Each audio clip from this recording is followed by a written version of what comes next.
We are told that in a democracy, the people decide how their cities are built. We vote for mayors, we vote for governors. We believe that if we don't like how our neighborhoods are designed, we can change them at the ballot box. But here is the paradox. For 44 years, the most powerful man in New York, and arguably the most influential builder in American history, was a man who was never elected to anything. This is the Real Estate Historian, where land, power, and history collide. And nothing is ever as simple as it looks. Robert Moses didn't just build roads, he built the cage we live in today.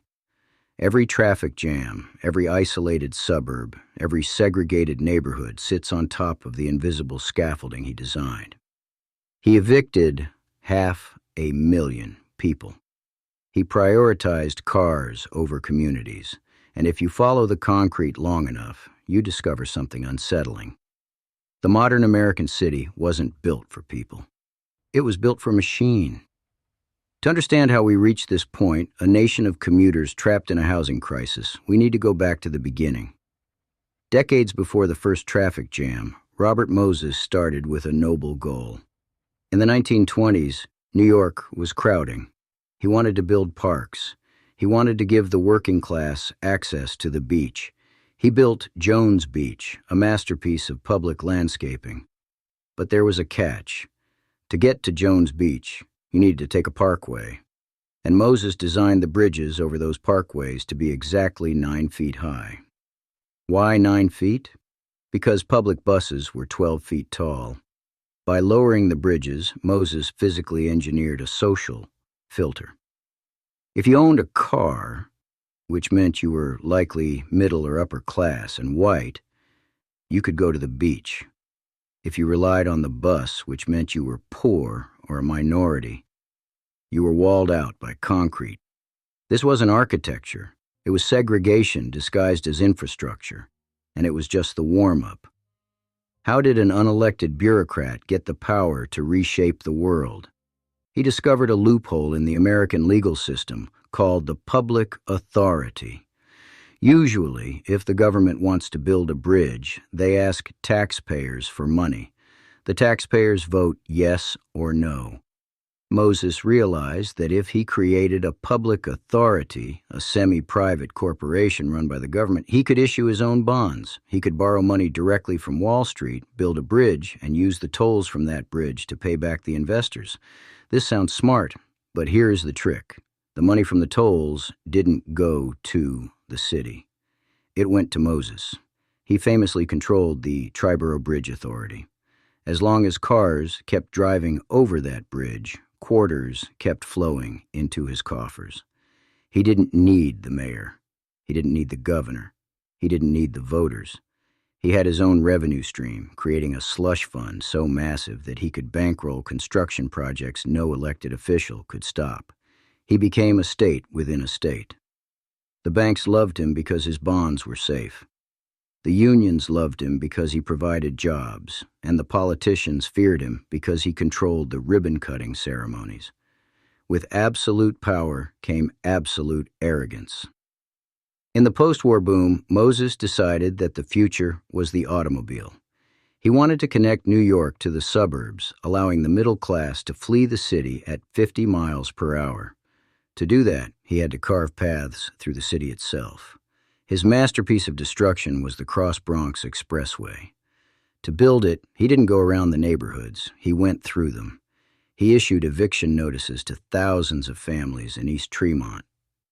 These were tight-knit communities, working-class people who had spent generations building a life. Moses called them slums to justify their removal. He gave them 90 days to leave. When residents protested, begging him to move the route just 2 blocks south to save their homes, he refused. Not because it was impossible, but because it would delay his schedule. He bulldozed the Bronx. He severed the borough in half. Property values plummeted. The middle class fled to the suburbs Moses had built, and the poor were left behind in the shadow of an expressway that poisoned the air they breathed.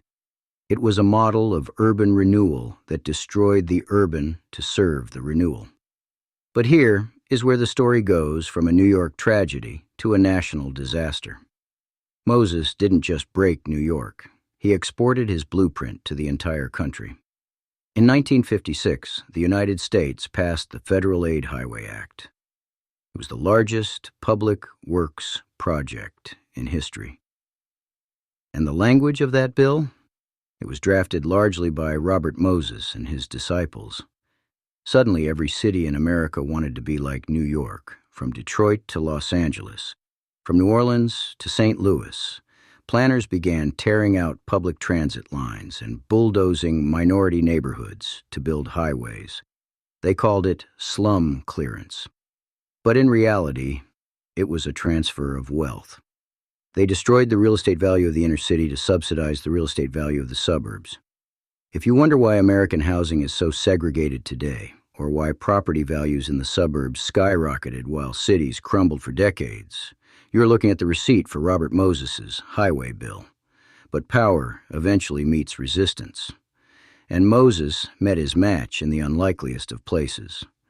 By the 1960s, Moses planned to drive a highway straight through the heart of Manhattan, the Lower Manhattan Expressway. It would have destroyed Soho and Little Italy. He expected to roll over the residents, just like he did in the Bronx. But this time, he faced Jane Jacobs. Jacobs wasn't a politician. She was a writer. She understood that a city isn't just traffic flow. It's a living organism of sidewalks, neighbors, and chaos. She organized the mothers. She organized the shopkeepers. She famously said, "There is no logic that can be superimposed on the city. People make it, and it is to them, not buildings, that we must fit our plans." It was a war between two philosophies, the builder who wanted to pave the world and the citizen who wanted to live in it. And for the first time, Moses lost. The protests grew too loud. The political cost became too high. The highway was canceled. Robert Moses eventually fell from power, not by a vote, but because he tried to pick a fight with the press and the governor over free Shakespeare in the park. It was a petty end to a titanic career. But by then, the concrete had set. He died in 1981, powerless. But look out your window. We are still living in his world. We live in a real estate market where value is dictated by the highway exit. We live in suburbs designed to exclude those who cannot afford a car. We live in cities where the public authority still operates in the shadows, making decisions about your rent, your taxes, and your neighborhood without your vote. History doesn't just tell us what happened, it tells us why things are the way they are. The housing crisis of 2025 isn't just about interest rates or supply chains. It is the accumulated debt of a century of decisions made by men like Robert Moses, men who believed that the city belonged to the builder, not the resident. If this gave you a new perspective on your city, hit subscribe. History has the answers. I'll show you where to look.